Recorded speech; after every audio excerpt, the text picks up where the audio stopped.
We begin with the ongoing international efforts to punish North Korea for its latest nuclear test. South Korea's top nuclear envoy has lined up a series of meetings with his counterparts from the United States, Japan, China, and Russia that will center on Pyongyang's latest provocation. While coordination with all four is very important, China's response is crucial, given its influence over its longtime ally.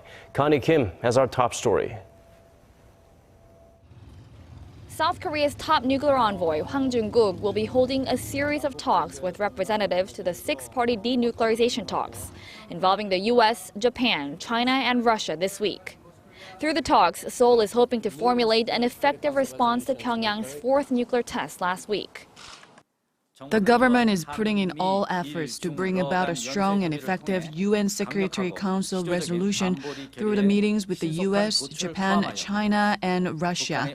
We are also working to form a united international response against Pyongyang's provocation.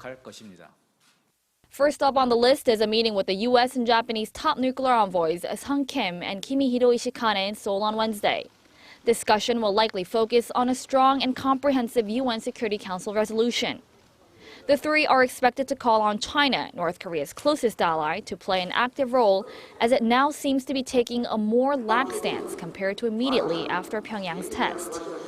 The South Korean nuclear envoy will then meet with his Chinese counterpart Woo Da-wei in Beijing on Thursday to get China's assessment of North Korea's claimed hydrogen bomb test and discuss the degree of sanctions that'll be agreed upon at the UN. Wrapping up this series of talks will be a bilateral meeting between Hwang and the Russia's Deputy Foreign Minister Igor Morgulov next Tuesday in Moscow. But discussions on possible responses to Pyongyang's nuclear provocation will not end there. Vice ministerial-level officials from South Korea, the U.S., and Japan are set to meet in Tokyo on Saturday to deliberate on results of talks between their respective nuclear envoys.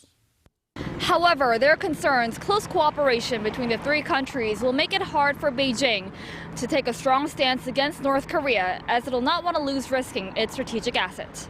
Connie Kim, Arirang News.